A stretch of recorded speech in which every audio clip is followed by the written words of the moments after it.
¿Qué tal? Buenas tardes. Primero que nada, muchas gracias por invitarnos a este panel. El tema que tenemos hoy día es súper amplio. El panel es de Funders y Founders, lecciones aprendidas. Y este es un panel de lujo para estas lecciones aprendidas. Tenemos a tres de las startups más exitosas del ecosistema local y a Vicky, que representa a uno de los fondos más, yo diría, más audaces de la región y que más soporte da. Entonces, estuvimos conversando un poquito sobre lecciones antes de venir y lo que quedó claro es que podríamos hablar horas de las lecciones aprendidas. Es un tema súper amplio, o sea que al final esto probablemente termine siendo una conversa de amigos sobre todo lo que hemos pasado y todo lo que hubiéramos querido saber y lo que quisieran ustedes que sepan, que sepan quienes están aquí en esta reunión. Entonces, si les parece, cuando conversamos, creo que salieron algunos temas alrededor de los cuales hubieran querido hablar y comentar algunas lecciones con todos los que estamos aquí. Y uno de los temas principales que salió fue el de la expectativa de crecimiento, cómo crecer, cuánto crecer, por qué te demandan tanto crecimiento o no, o cómo maximizar ese crecimiento, que fue justo donde cerró la conversación anterior. Y me parecería un sitio súper interesante para empezar. Entonces, si les parece, podemos ir comentando lecciones aprendidas de crecimiento. Si quieren, cuenten muy brevemente qué hacen sus startups, quiénes son y qué lección aprendida de crecimiento quieren compartir. Dusko, si quieres empezar tú. Va, perfecto, empiezo yo. Para los que no me conocen, soy Dusko Keles, CEO y founder de Happy. Happy es una app que democratiza el acceso a las inversiones. Se lo pueden descargar y pueden invertir en acciones de la bolsa y criptomonedas. Tenemos ya más de 500,000 de usuarios. Y bueno, con respecto a la pregunta de lecciones de crecimiento, la verdad, yo creo que lo principal que puedo decir ahí es que si estás en este mundo de hacer una startup, el crecimiento al final del día es todo, pero el crecimiento al final se tiene que traducir en un negocio que funcione, en unit economics positivos, en alguna manera que esté generando valor a los clientes. Esos clientes que tú les regalas algo por venir y simplemente adherirse, eventualmente se van y no genera valor. Entonces, esos serían mis 2 centavos para hablar de lecciones de crecimiento. Enfocarse en un modelo que funciona y hacer que crezca.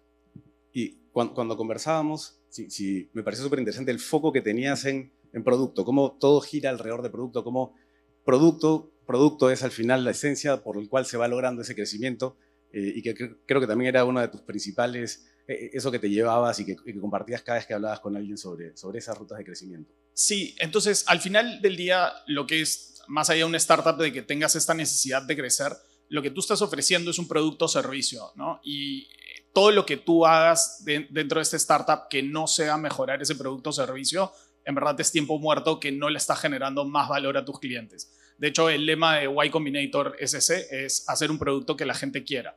Entonces, en ese sentido, lo que hablábamos con Guillermo era, tu objetivo debería ser, lo primero, lanzar lo más rápido posible, no tomarte, pero ni meses ni semanas en poder poner ese producto en las manos de gente, porque cualquier idea que tú tengas en el papel de cómo van a reaccionar al respecto, se va a desencadenar apenas tú lo pongas realmente enfrente de gente que lo esté usando y que te diga con todas sus letras, esto no me funciona, esto sí, y puedas ver esa atracción.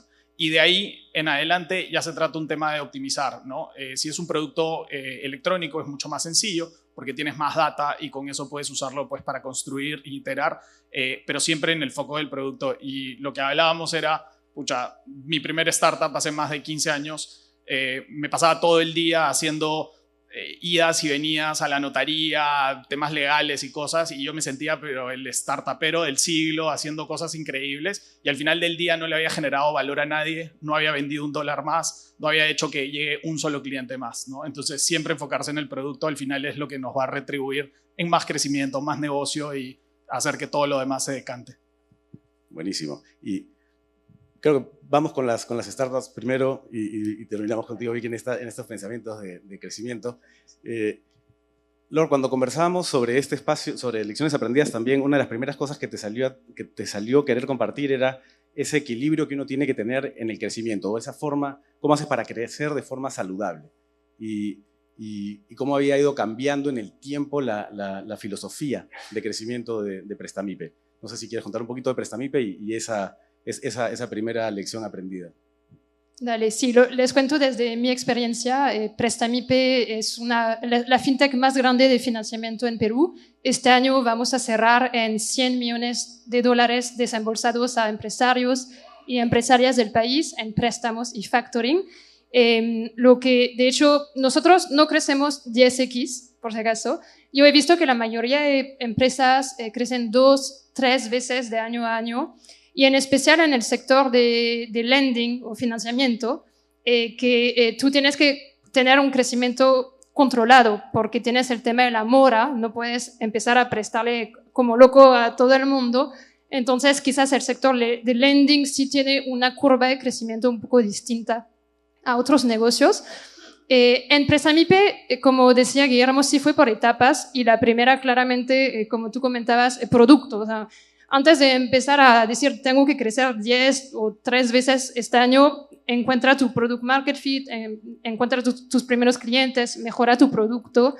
Eso obviamente es lo más importante. Luego, si hablamos de crecimiento en términos de, bueno, crecer en clientes, crecer en ventas, etc.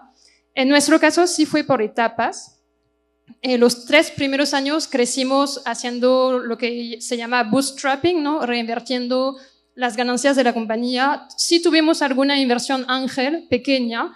La ventaja es que teníamos todavía 100% de la compañía y éramos muy libres, porque nos gustan los bicis, pero también es chévere estar un poco libre al inicio. Pero la desventaja es que creces un poco más lento. Y no es que haya un modelo mejor que el otro. Lo que importa es qué tipo de compañía quieres, y si quieres una compañía sostenible que avanza paso a paso, está perfecto. Si quieres arriesgarlo todo por ser el próximo unicornio, está perfecto también. Pero depende ya de la decisión del mismo emprendedor, lo que buscas, ¿no? Luego llegó pandemia, o sea, la curva iba así, súper bonita, pandemia, el bache, volver al nivel de pre-pandemia, nos tomó como 1 año y medio. Y ahí dijimos, ya, ahora sí queremos acelerar, y ahí tomamos la decisión de levantar venture capital. Pero igual, fue una decisión, fue, ok, tenemos tal meta y en lugar de lograrla en 5 años, queremos lograrla en 2 años. Y es ahí donde decidimos ya levantar con fondos de venture capital. Entonces, y ahí sí aceleramos el crecimiento por 2, por 3 cada año. Y siempre depende de la decisión que el empresario toma, y como repito, y incluso no hay blanco o negro. O sea, hay empresas que han hecho bootstrapping durante años y llega un momento que dicen, ya, quiero llegar a un siguiente hito, que ahí sí voy a necesitar inyección, y levantan una ronda y ya está, o levantan 2 y luego dejan de levantar. Entonces, no es que haya 2 mundos separados. Puedes estar bootstrapping un tiempo, luego levantar, luego volver a bootstrapping. Y ahora que se valora mucho la sostenibilidad financiera de las empresas, no estar quemando tanta plata todos los meses como quizás era más aceptable antes, ya no lo es tanto. Así que también es sano tener diferentes etapas en tu crecimiento, ¿no? Eso sería. Buenísimo. Y bien interesante, ustedes dos, Christoph, Lore, están en el espacio de lending. Probablemente hay similitudes. Christoph, tú venías de haber hecho growth en las venas, en una startup muy grande que ya mencionaron, creo, y luego has tenido varios aprendizajes en el camino, seguro, sobre cómo hacer crecer tu compañía, cómo gestionar también a tus inversionistas que te piden crecimiento. Sí, bueno, rápidamente, que lo que hacemos en Cashin son microcréditos a la base de la pirámide, préstamos entre 50 soles y 800 soles, así de pequeñitos. Estamos haciendo miles al día hoy en día, es una locura. Y lo que nos caracteriza es que lo hacemos todo haciendo un underwriting, revisando el score crediticio de cada usuario con variables que obtenemos del celular de la persona y no con las bancarias, y por eso es que podemos prestar a quienes los bancos no pueden. Mi mayor aprendizaje de growth, y es cierto que yo venía de una de las aplicaciones esa que decía taxi, la amarillita, si se acuerdan de Easy Taxi, bueno, yo lo lancé por acá, y de ahí estuve un tiempo cuando se vendió a Cabify. Y sí, veníamos de un crecimiento, digamos, muy acelerado que se tenía en esa industria. Sin embargo, el aprendizaje que tengo de growth es similar. En todo momento que nos poníamos a crecer de una forma medio que artificial ya sea en Easy Taxi, regalando descuentos, regalando viajes, lo que sea, lo que sucedía es que tan pronto desenchufabas los incentivos, esos usuarios, ¡pum!, desaparecían. Entonces, o sea, llegamos a la conclusión como compañía que esos usuarios eran los mercenarios y decidimos, ok, hay que dejarle los usuarios mercenarios a los de los deep pockets, a los chinos, a los gringos, la aplicación negra, la aplicación naranja, ahora la aplicación roja, la aplicación verde que hace eso, y Cabify decidió segmentarse a un grupo de la población que sí valoraba el servicio, la seguridad, y con eso terminó siendo una compañía rentable, estable. En el caso de Cashin, lo que sí nos ha pasado, saliendo de Y Combinator, también nos la creímos un poco y empezamos a acelerar. y encontramos que sucedía lo mismo. Cuando empezabas a empujar un poco más de lo que naturalmente debería crecer, como word of mouth, boca a boca, de buenos usuarios contando sus buenas experiencias a buenas personas, cuando nosotros lo empujábamos artificialmente, empezamos a traer malos usuarios. Y como Lord contaba en Lending, la realidad es que si es que tú confías en un mal usuario, haces un mal underwriting, eso te termina, o sea, puedes celebrar, no sé, en noviembre que wow, tuve mi mejor colocación, pero en diciembre terminas llorando porque no te pagaron. Entonces, nada, tienes que tener mucho cuidado. Venimos con una disciplina bien fuerte este 2024 y acá José, digamos, era uno de los que se reía. Me acuerdo el año pasado, oye, vas lento, pero ahora quiero ver qué cara pone, porque ya sabe que estamos creciendo ahora contentos, sostenidos, sin artificios, ¿no? Así que, nada, sí, ese es aprendizaje. Buenísimo aprendizaje. Y Vicky, conversábamos que y creo que varios de los fondos que han estado hoy día con nosotros han estado comentando cómo un fondo a veces se parece mucho a una startup, solo que puede tener ciclos distintos y que también tiene que estar pensando en crecimiento, en sus estrategias. Ustedes están lanzando un segundo fondo y pensando qué lecciones sacan del primero para seguir creciendo. No sé si nos quieres contar un poco de eso y un poco de Newtopia. Dale. Creo que todo el auditorio debía pensar de qué va a hablar Victoria, ¿no? Porque no es una startup. Pero sí, quizás es un buen mensaje para que todos entendamos que cómo se maneja un fondo en gran medida. Tenemos muchas veces los mismos desafíos que los emprendimientos. Tenemos clientes que serían los inversores a quienes vamos y les pitcheamos y les prometemos que vamos a hacer algo y que les vamos a dar un retorno y buscamos cómo lograr ese objetivo. Y un poco el aprendizaje quizás después de casi 3 años y medio en Newtopia, que somos un fondo early stage que invertimos en toda Latinoamérica, a emprendedores que quieran modificar la realidad de la región o que quieran solucionar una problemática global. Es de alguna forma, creo que como decían también, es ser conscientes de que quizás vas a tener que hacer modificaciones o pivotear incluso, pero que te tenés que mantener firme a lo que vos crees que tenés que hacer. O sea, no pierdas tiempo haciendo cosas que a lo mejor te quitan foco, ¿no? Y pensándolo con la mirada de lo que hace un venture capital nosotros somos un fondo que apoya muchísimo o pone mucho foco en la comunidad y en agregarle valor a los emprendedores, pero te diría, no te la pases haciendo eventos o capacitaciones, y también creo que es un aprendizaje que al principio nuestras startups estaban en un estadio más incipiente. Hoy hay muchas de ellas que están levantando su Serie A o un bridge previo a la Serie A. Entonces, quizás el aprendizaje es, hoy ya no es momento de hacer capacitaciones para todos igual, hacer webinars. O sea, ¿qué sentido tiene que yo le pida por favor que se sube un webinar de storytelling si lo que él necesita es que yo le haga la intro con el VC con el que está trabajando o hacer el back channel, o sea, poder hablarle de la compañía a ese inversor con el que yo vengo generando un relacionamiento?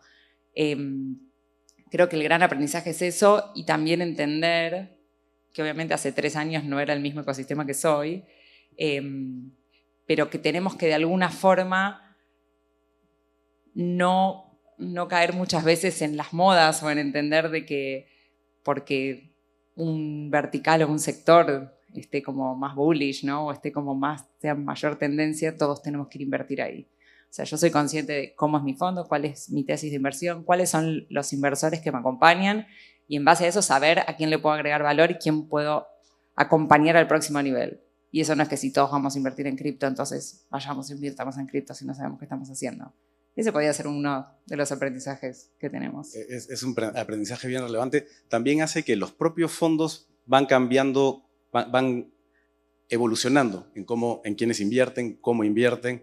Probablemente algunas de las lecciones de las propias startups pueden o no aplicar según va evolucionando el ecosistema.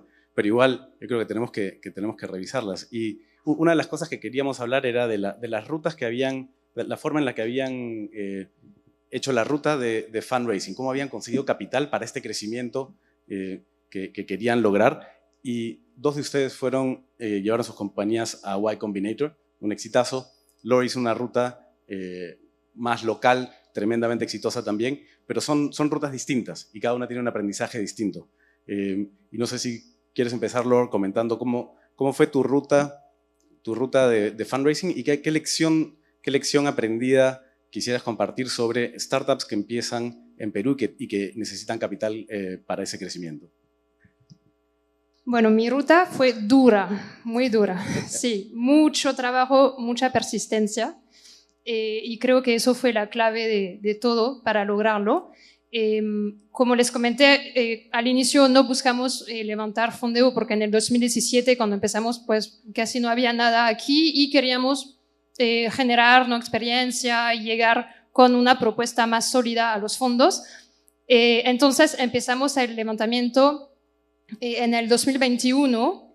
Salíamos de pandemia, estábamos recuperando los niveles pre-pandemia y empezaban elecciones en Perú y había, bueno, un candidato que empezaba a salir y yo cerré mi primera ronda literal, creo, el 28 de julio, o sea, la misma fecha que en Perú ya se hace oficial el nuevo presidente. Entonces era un contexto muy adverso y por esta razón es que me fui por la vía local, porque en este contexto, cuando hablaba con personas de Estados Unidos, México, Colombia, no querían invertir en Perú en plenas elecciones.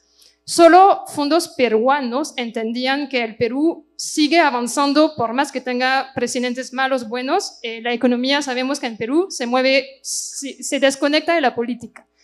Pero solo los peruanos entienden eso. Entonces, por eso yo me tuve que enfocar en lo local y cerré con dos fondos muy buenos, con AVP y con Inca Ventures, con un ticket de $200,000 y luego me fui a buscar con ese term sheet ya cerrado, todo firmado, me fui a buscar a Business Angels con la meta de duplicar más o menos ese monto y al final en total levanté $700,000, o sea, mucho más que la meta que me había planteado porque eran personas ex gerentes de bancos, gerentes de fondos de inversión que conocían muy bien el sector y cuando terminaron de invertir me dijeron, Lore, acabo de hacerme accionista del próximo banco digital, primer banco digital de Perú. O sea, en el 2021 ya la veían, o sea, tenían esa visión, ¿no?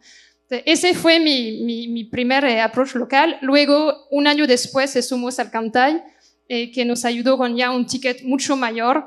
Y de verdad que ahí todos los fondos, de todo el levantamiento que han hecho, porque no habían fondos que invertían ese tipo de tickets, ha sido muy, muy bueno para seguir en el crecimiento.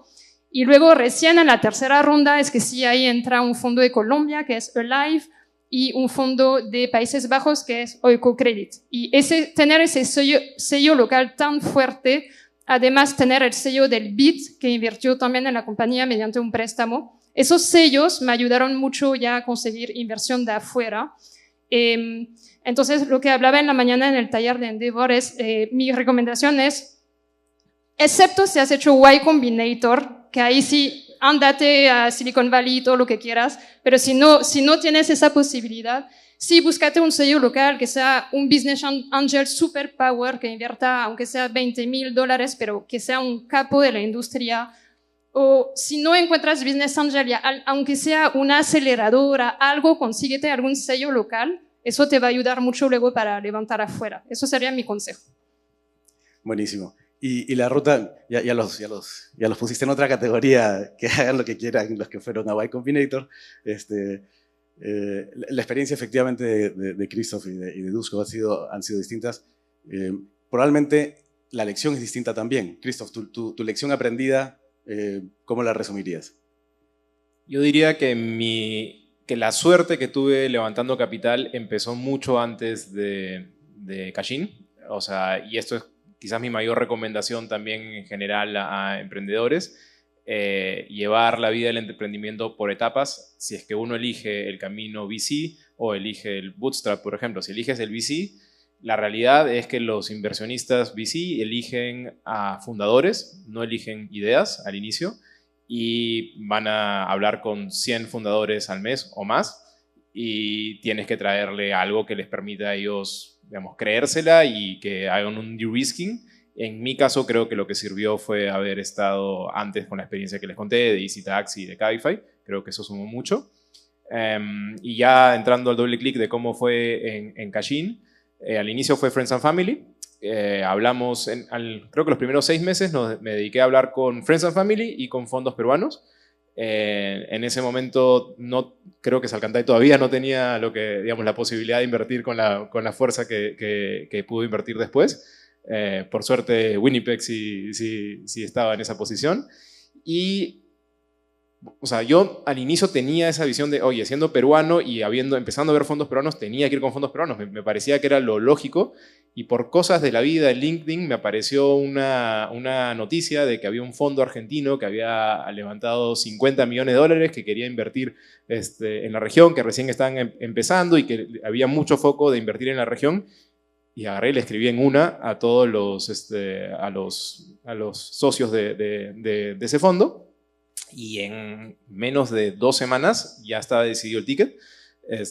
Hicieron un due diligence rápido. Y nada, ese fondo se llama Newtopia. Acá está Vicky, de Newtopia. Yo los estoqué a todos. Y nada, o sea, en verdad creo que sí nos funcionó. También en mi caso creo que tengo algo algo que me facilitó, que yo estudié en Argentina un buen tiempo, entonces como que la cultura la entendía un poco y quizás eso facilitó el camino. Y una vez de que estuvo en Utopia, todo lo demás fue mucho más fácil, para ser honestos. O sea, porque ese primer ticket de un fondo, y que sí fue un ticket importante, a partir de ahí fue progresivo. Ojo, no fue inmediato. O sea, creo que nuestra serie Seed no terminó hasta que un año después entramos a Y Combinator. O sea, digamos, no es que, o sea, y también sería hermoso entrar primero a YC y después levantar. En nuestro caso fue, primero levantamos, después entramos a YC, levantamos $1 millón adicional, aprovechando el boost de Y Combinator, y ahí terminamos de cerrar, pero en total fueron como que 1 año y medio, casi 2 años de levantamiento de seed. Y nada, así es como llegamos más o menos ahora. Cuando ustedes invirtieron, ¿Winnipeg ya estaba dentro? ¿O estaba como, o no tanto? ¿O no es así? Winnipeg te hace un due diligence larguísimo y está bien porque se lo toman muy en serio comparado con otros, en ese entonces, al menos hace 2, 3 años, y coincidieron por eso. Pero, digamos, veníamos hablando con ellos antes y no sé si es que el que haya entrado en Utopia fue como que ya cerremos de una vez. Entonces, si me preguntan cuál fue realmente la primera firma la tuvimos con Utopia, pero veníamos como que justo con José y su equipo. Tampoco tardamos 2 semanas siempre en hacer el due diligence. Y voy a ver 300 nuevos pedidos de amistad en LinkedIn. Tampoco es que andamos invirtiendo. O sea, hay todo un proceso luego, ¿no? Pero eso es el caso de éxito de LinkedIn, eso sí, en el portafolio. Y después tienen que generar un vínculo, que es lo que se vino hablando durante toda la jornada, y tener paciencia. Pero cuéntanos un poco más de eso, Vicky, el proceso y el tipo de inversiones que hacen ahora. ¿Cómo ha evolucionado? ¿Cómo ha cambiado? ¿Siguen pudiendo actuar con esa velocidad en el mismo tipo de oportunidades? ¿Ha habido una evolución con lo que están haciendo? Creo que el paso del tiempo también permitió que el fondo mismo se fuera conociendo a sí mismo, ¿no? O sea, vas como refinando la tesis y entendiendo efectivamente lo que necesitas, y ni que hablar que hoy por hoy tenemos 73 compañías en el portafolio. Van a ser más o menos 80, lo cual es un montón.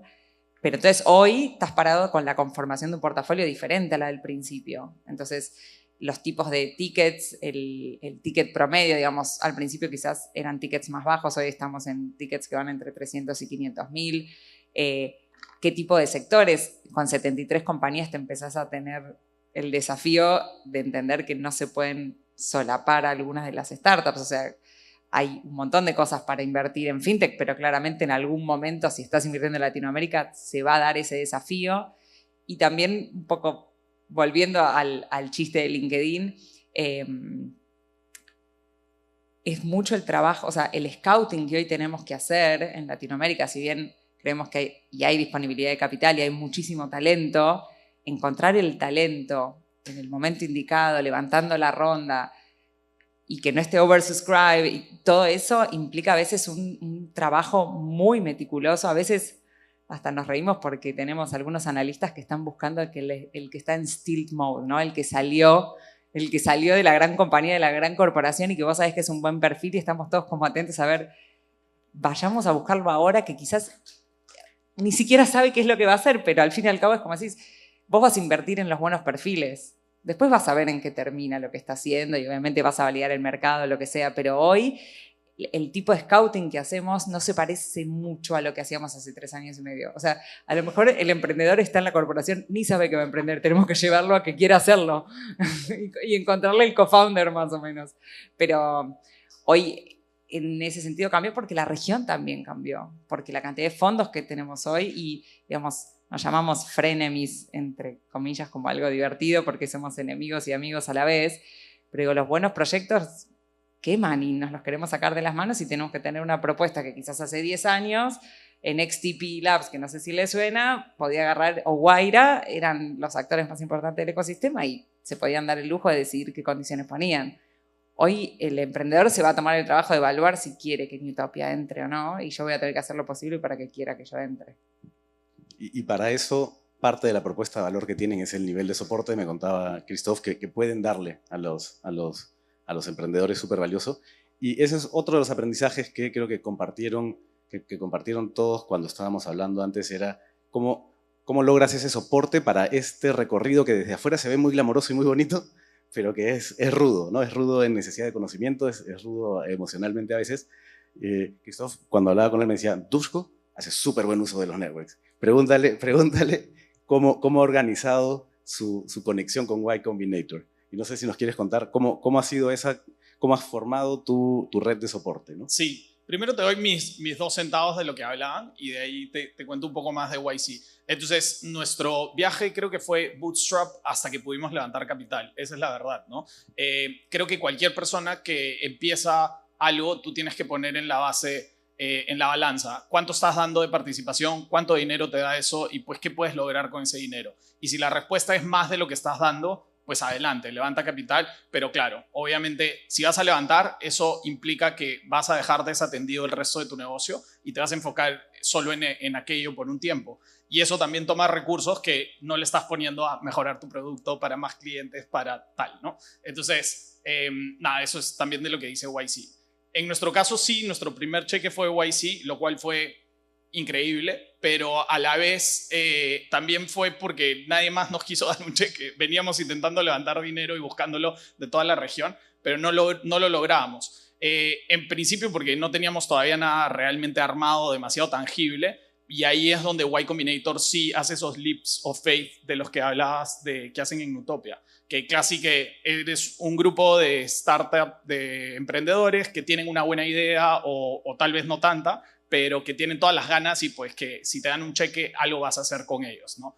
Ahora, sí, al respecto hay un momento en el que a nosotros le empezamos a pasar mal, nos empezamos a quedar sin dinero. Lo bonito de Y Combinator es que alinea todo para que sea casi una subasta inversa. Entonces, en un momento dado, tú haces este pitch enfrente de miles de inversionistas, o sea, casi una decena de miles de inversionistas de todo el mundo, y eso hace que las probabilidades de que tú cierres una ronda sean mucho más altas, que tengas la demanda para hacerlo y pues que los fondos que te toman la llamada saben que si no lo deciden ya y te dan el cheque rápido, pues va a haber otro que sí lo va a hacer y vas a cerrar tu ronda.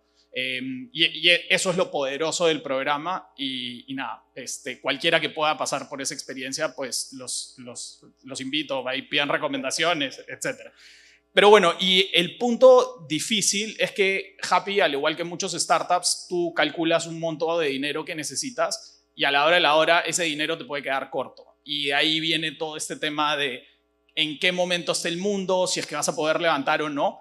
Y ahí mi consejo sería, que te lo decía, era que el crecimiento al final del día mata todas las dudas que pueda tener un fondo sobre lo que tú estás haciendo.